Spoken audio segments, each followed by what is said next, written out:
Now at 10 and streaming on CrossroadsToday.com, a murder case in Edna after a teenager was found dead. The latest tonight. A series of shootings in Austin and San Antonio now linked to one gunman. Authorities searching for that motive. And in a series of coming interviews with 25 News Now, Josephine Solis tells us why she is running for mayor. Tonight we got fair skies over the area, but we're going to be looking out to the west coast. Why? That's because that storm system is going to have something to do with your weekend. We're going to talk about that and the cooler weather for next week, all coming up in just a moment. And the Tigers ready to pounce on an opportunity 4 decades in the making. I'll have that in sports. You're watching 25 News Now at 10. Good evening and thank you for joining us. I'm Don Brubaker. And I'm Karina Garcia. The Texas Rangers, DPS, Edna, and Victoria Police Departments are investigating the death of an Edna teenager. 16-year-old Elizabeth Medina's death is now being investigated as a capital murder case. 25 News Now weekend anchor Adam Seibel spoke with Elizabeth's mother this evening and joins us with more. That's right, Don and Karina. Elizabeth's mom, Jacqueline, tells us that she hadn't heard from her daughter, and once she got home, she found her daughter, who she believed had been murdered, in her home. 16-year-old Elizabeth Medina had told her mom, Jacqueline, that she was going to be in the Edna Cheer Parade this Tuesday, and when she was nowhere to be seen at that parade, her mom got worried. After she was unable to get a hold of Elizabeth, Jacqueline rushed home, where she would find the body of her daughter in their home at the Cottonwood Apartments in Edna. Once I found her, I realized she was gone. And I called the police at that very moment. Words can't explain what I felt at that moment finding my daughter and the matter that she was. All I can say is that I hope with all my heart that there is justice for my daughter. Jacqueline believes that it could have possibly been a break-in because a few weeks prior their home had been broken into. She was just in her own home and they broke in, and unfortunately she was there. From how she found Elizabeth, Jacqueline believes that someone had hurt her daughter. No, there was no lace drugs. There was nothing like that. My daughter was found in a way that no mother should ever find their child. Someone hurt my child. Someone took my child from me. Jacqueline is asking the public to not spread misinformation about the case so the investigation can lead to an arrest. At this time, there have been no confirmed arrests. Jacqueline adding that unless it comes from the authorities or directly from her, to not believe it or spread rumors. And if you have any information, call the Edna Police Department at 361-782-6522. The rumors are there's been a suspect in custody. I have not had a confirmation from police officers. All the rumors, all the false information, all those TikToks that are going out, they're just ruining an investigation that's still ongoing. I want the murderer of my daughter to be found and caught and put behind bars. As the investigation is ongoing, Jacqueline wants her daughter to be remembered for the loving teenager that she was. Yeah, I just want her to be remembered as this special little girl she was. Loving, kind, and big-hearted. There's a vigil planned for Elizabeth for this Saturday at 6 p.m. at the Cowboy Stadium in Edna. Everyone is welcome to attend to celebrate the life of Elizabeth. Reporting in Edna, Adam Seibel, KAVU-TV 25 News Now. Tomorrow at the Edna game against Cyprus, everyone is encouraged to wear purple in remembrance of their daughter. Don, Karina, back to you. Adam, thank you. A Victoria man died last night in a motorcycle crash. It happened around 6 p.m. on Port Lavaca Drive. Police say the driver of a truck was going northbound on the 100 block of North Brownson Street when he failed to yield the right-of-way. He crashed into a 19-year-old on a motorcycle. Bo Meyer was riding eastbound on the 16,000 block of Port Lavaca Drive. He was taken to the hospital where he died. The driver of the truck was not hurt. Just before 9 a.m., Victoria police were in the 3500 block of North Navarro for this crash. Traffic was detoured for a time, starting at Mistletoe and Navarro to the Crestwood intersection. Both vehicles were towed away. No word if anyone was hurt. City Council District 2 member Josephine Solis is running for mayor of Victoria. Solis is the president of the Golden E Corporation and is from Victoria. She is a member of the Victoria Metropolitan Planning Committee, the Victoria Economic Development Corporation Board as well. She was first elected to the City Council in 2012 and says that her extensive work with the City of Victoria has given her insight into how to help Victoria grow and help our citizens, like making public transportation more accessible. We have a growth spurt downtown right now, and I would like that to spread out further out. I know we need to do some work in Southside. We need like a washateria store, anything down there that can help those people. Maybe even get some more transportation down there. And right now I'm a member of the Golden Crescent Regional Planning Commission, and those are the people that do the transportation. So looking at, there's a study going on right now, and we can see where we need to have more stops, and that way we can get more people to work, to the store, to the grocery store, and the washaterias, things like that. The election is set for February 3rd of this coming year. Now here's a look at some of the candidates running for mayor of Victoria: Dwayne Crocker, Carissa Winters, Peter Brown, and Robert Constantine and Jacob Sauceda. You can learn more about these candidates at crossroadstoday.com. And the deadline to register to vote in the February 3rd mayoral special election is Thursday, January 4th of 2024. So here is your viewer poll tonight. You can scan that QR code on your screen to vote now. The question is, are you registered to vote in this special election, yes or no? According to our results, it looks like 95% stand at yes, and it looks like 5% stand at no. All righty. Well, thank you for voting. We want to hear from you. You can still vote and come to crossroadstoday.com/vote to take part. The interim chief of the Victoria Fire Department has filed to run for Victoria County Commissioner in Precinct 3. Shannon Martin started with the Victoria Fire Department in 1987. Martin retires at the end of January. He says he's lived in Precinct 3 his entire life and wants to help residents solve any issues in that area. Incumbent Gary Burns is not seeking re-election. The primary election is March 5th. Lots of elections coming up. And let's take a first look at your forecast with First Warn Storm Team Chief Meteorologist Mac Pettis. Mac, we would elect to have several more days of lovely afternoon weather like this. Yeah, we could I'll wrap it up for a gift and I'll put it under your tree. How about that? See if I can do that. Anyway, it's 49 degrees right now. It's cool, but it was a beautiful day. Got lots of sun, got up to 70 degrees. Next 2 days, Thursday, Friday, we'll be in the 70s again. Take advantage of them because by Monday it's going to be windy and much colder. We'll be talking about that in a moment, so stay tuned. We'll be right back. Mac, thank you. 6 people were killed and several others were hurt in a shooting spree across Austin and Bexar County. A suspect is now in custody, accused of leading authorities in Austin on a high-speed chase after police say he shot and killed a string of people in what they're calling random acts of violence. A string of shootings throughout Austin and San Antonio, Texas, leaving 6 people dead and several others injured. The man police say is responsible, 34-year-old Shane James. The suspect is in custody and no longer poses a threat to our Austin community. I want to emphasize that APD and other law enforcement did not determine that these incidents were connected until the last incident occurred tonight after the male suspect was taken into custody. Investigators say the rampage began when the suspect allegedly traveled to Austin around 11 a.m. Tuesday, shot and injured a school district police officer, and then traveled south, killing 2 people on a street. That was followed by multiple 911 calls about a male cyclist, shot but alive with non-life-threatening injuries. I do want to express my deepest condolences to all of the victims and their families. Officials allege James then tried to burglarize a home Tuesday night. When police officers arrived, authorities say James shot and injured a police officer before leading them on a high-speed chase that ended in a crash, with James taken into custody.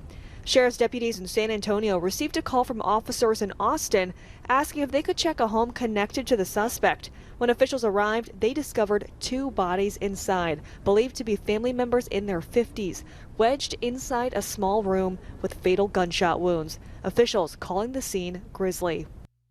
And James was booked in the Travis County Jail overnight and is charged with capital murder. Jacqueline Lee, ABC News, Los Angeles. Authorities said James had cut off his ankle monitor from a previous misdemeanor domestic violence arrest. Bexar County Sheriff Javier Salazar said at a news conference today that he also was confronted by police for a mental health call when he was naked at his parents' home.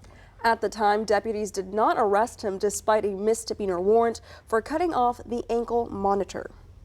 Here are some of the top headlines you can read in the Port Lavaca Wave. The Calhoun County Commissioner's Court named EMS Director Dustin Jenkins to be the general contractor for construction of a new first responder training facility. Plus, the Harbor Children's Alliance and Victim Center collected presents and donations for a Christmas party toy giveaway for children. You can read these stories and more at theportlavacawave.com. More progress in the building of the Salvation Army of Victoria's Life Enrichment Center. The Life Enrichment Center will open the first week of January. Construction started September 1st at the Salvation Army's home office, 1302 North Lewis Street. The center is about 2,000 square feet and will feature a classroom with available computers. There will also be a library and a study area and a medical room where people will receive care, assessments, and referrals. A computer station and a laundry facility will also be in the center. Remember to subscribe to our YouTube channel, Crossroads Today. Hit the like button and click the notification bell. That way you can see Crossroads Today on YouTube. And stay with us. Coming up on 25 News now at 10. Sean Diddy Combs is facing another lawsuit claiming he sexually assaulted a woman who was a minor at the time. Also ahead, after a 4th-month strike paralyzing Hollywood, members of the Actors Union have approved a new contract.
Sean Diddy Combs is facing another sexual assault allegation.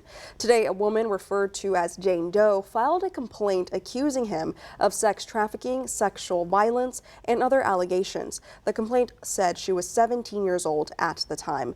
This is the 3rd civil complaint against Combs in recent weeks. He is one of several high-profile figures who was recently sued for sexual assault.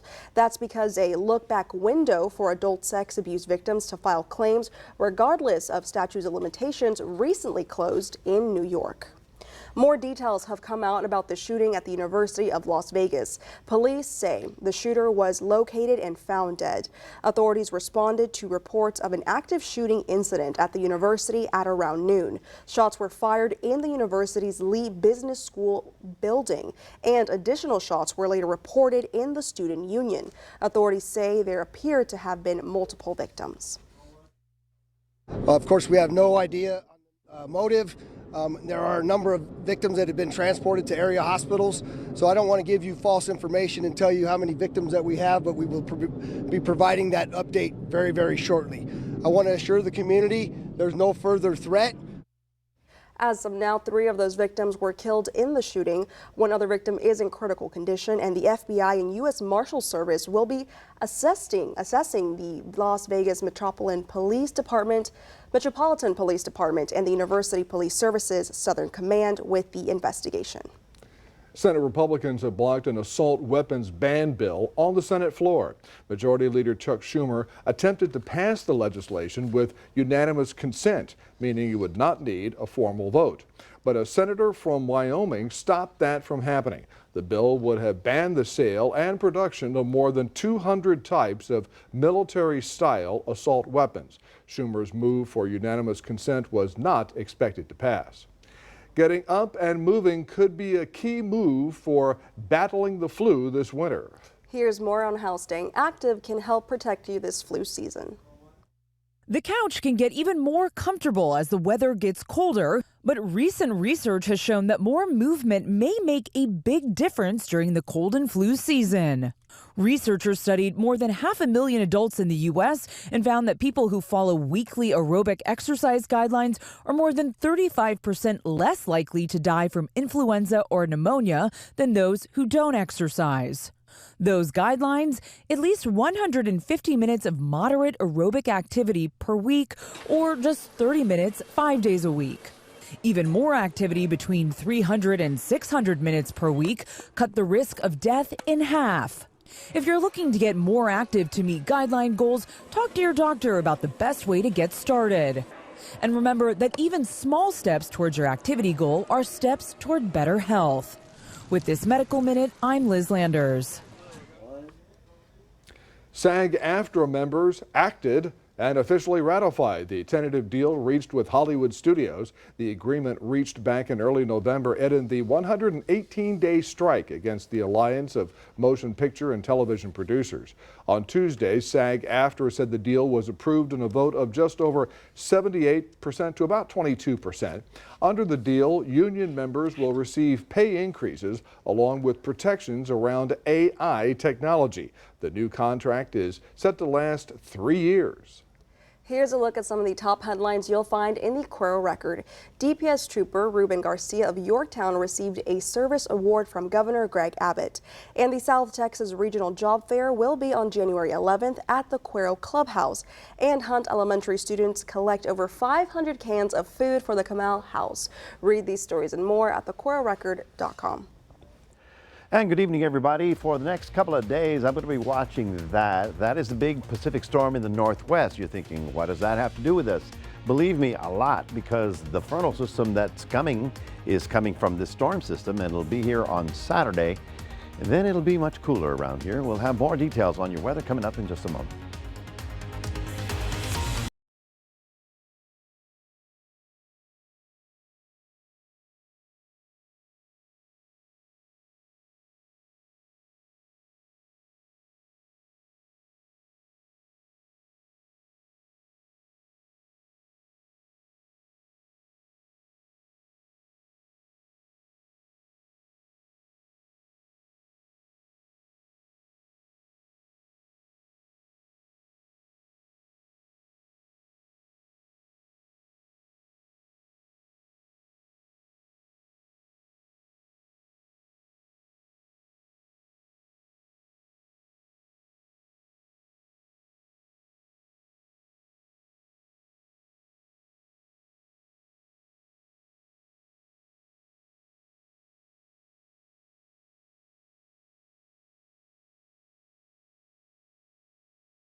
Well, folks, if you need to get something done outdoors, you really need to work on it for tomorrow and Friday, because those are going to be good days in the 70s with lots of sunshine, a little bit of high cloud cover rolling through our area. But I'll tell you, next week it's not going to be nice, quite as nice, because it's going to be colder. What we have is this ridge of high pressure that has given us those 4 or 5 days of very nice weather. I mean, considering it's the first week of December, but that is going to be moving. And as it moves away, the big storm on the west coast starts moving into the central plains. Now, if you remember carefully, last winter, the west coast got probably, 8 or 10 hurricanes of wind and snow, and they're starting off just like that again this year. So we have this first Pacific storm where we're talking 40, 50 mile an hour winds. And then as we look across the Pacific, we've got another one behind that, and then another one behind that. So it's going to be another, you can see it now, it's going to be another record year of snowpack and rain for pretty much the entire western range. And that's important for all of us because a lot of water is going to come out of this. Notice that in Future Tracker, we're looking forward. You can see how the snow is going to be crossing over the Rockies, and then it crosses into the plains, and that is what's going to give us the cold front. So it's directly affiliated with this storm system. And for my friends in Seattle, and I do have friends in Seattle, then they got another storm coming in, big one as well. So let's take a look at what happens for us. The dome of high pressure that has kept us on the sunny side for the last couple of days is going to be sliding eastward. And as it moves away, the dip right there, that's what's called the trough, will be dipping down. And that's the first big snowstorm for the plains. That is also giving us our little frontal system on Saturday that's going to bring in a little bit of rain. Now, I don't expect it to be a heavy rainfall. In fact, it's going to last maybe 4 or 5 hours, and then the wind takes over and gets us dry. I wish I could tell you we were going to get a nice bit of rain, but this is probably going to be a 1/4 of an inch or even less than that. So I asked Future Tracker, is it going to be a 1/4 of an inch or is it going to be more? Well, it plotted out for me the following. There you see Victoria, there you see all of us in the low green, so that's less than a 1/4 of an inch. The heavier totals would be up in East Texas and on up into Louisiana. But then the problem is we're replacing all that with a dry, very dry northwest wind that's going to keep us. Some counties out in West Texas are going to be under a fire watch because of the low humidities. 73 is our forecast high for tomorrow. Hope you enjoy it. The next couple of days are looking pretty good. 57 to 71 tomorrow in Port Lavaca. We'll call it partly cloudy. For 49 and then up to 71 in Cuero. And I think it's going to be a lot more sunny than that. I don't know why it's got you down as cloudy, but here's what I'm looking at. Nice and mild Thursday and Friday. Saturday we wake up to mild weather, but by maybe 2 or 3 o'clock the winds will shift. They'll start getting rather breezy. If you're going out Saturday night, just consider it's going to be getting colder during the night. And then on Sunday, our high is only 60, northeast winds blowing at about 25 miles an hour, and we should see a few 30s by the time we get to Monday of next week. That's your 7-day forecast, reminding everybody we do have a QR code. We'd love for you to scan that, put Crossroads Today on your phone. And now here's Jack. Jack. Well, I'll be Jack today. That's fine, Mac. The Tidehaven Tigers coming off a huge win over Poth. Now they get ready for Dangerfield. I'll have that in sports.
Well, a bright light is shining on Jackson County, but just roughly a half hour away. The Tidehaven Tigers roaring loudly as they have scratched and clawed their way to the state semifinals.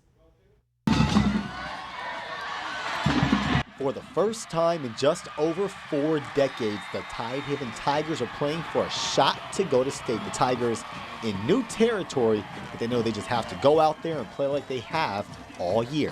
I mean, yeah, I'm pretty excited because it's the farthest we've ever been, but then I'm a little nervous because, I mean, anything can really happen at this point. We just got to keep executing and doing our job. We're going to be just fine. They say pressure builds diamonds. Well, Tidehaven was under a lot of it in that second half against Pope. They hadn't been tested a ton this year, but this was enough to help them grow as they get deeper in this playoff push. And having to deal with adversity really shows the true character of these players, and man, we all stayed together and band together, and that's why I think we were able to win this game. That's why I think it was good, especially going into the state semis. Those are games that I wouldn't trade them for anything. If God came down and told me He could make that a blowout, I wouldn't trade anything in it. I think it not only just for the rest of the season, just for these boys in life, man. It goes to show them, you just got to keep throwing punches, and sometimes it works out for you. Like every team, there was a list of goals to reach this year. They had a good feeling Pope would stand in their way again. They got past them, and they are beginning to see their hard work in the offseason result in bigger wins on the horizon. It feels great, especially putting all this work in the offseason and all that. It just feels great to finally be here. Everything's paid off. The hard work's paid off. I mean, beat Poth, and now we just got to keep going from there. When asked what it would mean to go out on top, senior Justin Griffith says it would be a dream to everyone on this team. Oh, it'd mean the world to me, man. Just been dreaming since we were little in junior high football, man. Just the whole team that we've had, we've pretty well stayed together, and man, it's been all of our dream. Head coach David Lucio made sure to tell me he was just 3 years old last time the Tigers made it this far. But onto your viewer poll. Will Tidehaven punch their ticket to state? 87% say yes. They've gotten past Poth, who had been a thorn in their side, so there's a good chance they are going to punch their ticket to state. And another team playing, the Ganado Indians, are taking on the top-seeded Timpson Bears. Timpson, the likely favorites to win this game, but Ganado, as we talked about yesterday, has been proving people wrong all year long. Head coach Irvin thinks it helps to go straight from a team like Refugio to a team like Timpson because both of those teams have many great athletes. Jackson County well represented. They've got 2 teams going at it. How about the Edna Cowboys, who get a rematch with the Franklin Lions? Edna looking to clean up their mistakes. Some baseball news. The New York Yankees have traded away the 99th overall MLB prospect and their 13th overall, along with a few other names. In return, they get Juan Soto. That's it for your sports. Donna Karina, back to you.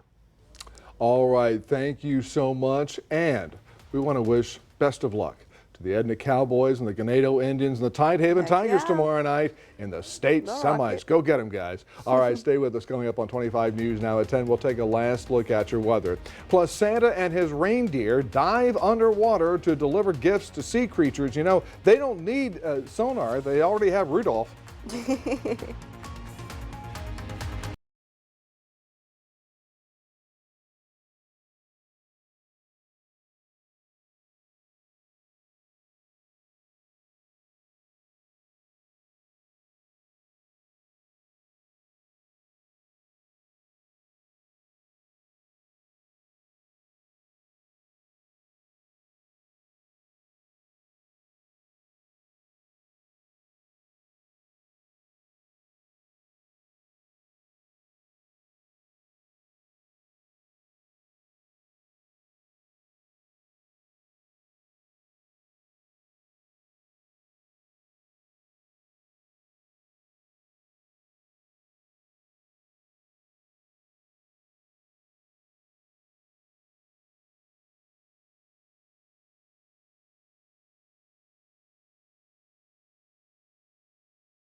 Cassidy and Haley Hayes of Calhoun County were named the winners of the Texas Farm Bureau's Outstanding Young Farmer and Rancher Award at the organization's meeting in Frisco. The couple grows corn, cotton, and soybeans in Calhoun and Victoria counties. The Hayes also sell about 850 show pigs each year to youth exhibitors from California to Georgia. The Hayes will receive a $60,000 award.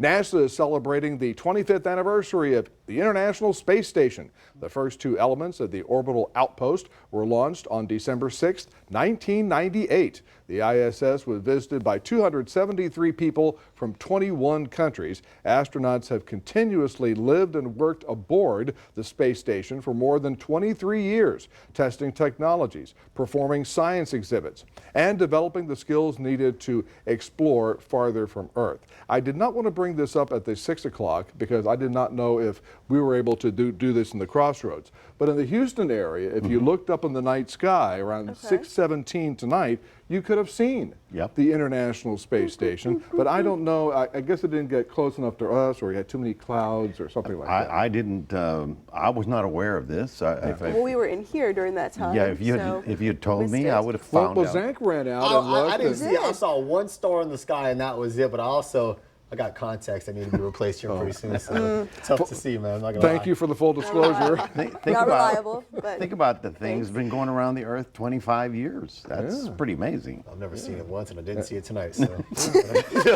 And no tune-ups or oil changes or anything like that. No tune-ups. No. And it's got high mileage on it. You know, they need to absolutely. They need to go fix it, paint it up or something. Anyway, folks, tomorrow, beautiful day, looking good all the way through Friday. Saturday is when that front comes through with a cold north wind. On Monday, Tuesday, and Wednesday, we'll barely be in the 60s, and tonight we're getting down into the low 40s and maybe even a couple of upper 30s. So it's going to be noticeable, and you're going to be looking for your jacket beginning on Saturday night, actually, when the wind starts to blow. Alrighty, thank you, Mac. Santa Claus brought Christmas gifts to the SeaWorld at an aquarium in a city in West Germany on Wednesday. Santa and his reindeer took a dive into the aquarium to feed rays, sharks, and other sea creatures. These seasonal divers crossed the artificial ocean in an underwater tunnel and came face to face with the sea turtles, the small sharks, and the rays. And sea life in the city is home to Germany's biggest shark nursery. You cannot pay me to swim with sharks. Yeah. Well, for the right price, maybe. Teeth. Watch out, sharks around Santa. He's making his list and checking it twice. Right. Oh, they better be nice and not naughty. Not naughty. Don't take a bite out of Santa. No, please. He needs to make his rounds on Christmas. That's right. Alrighty, well, thank you for joining us for 25 News Now at 10. Join Carolina Astroin meteorologist Parker Cox. 25 News Now Sunrise starting at 5 a.m. Good night, everybody.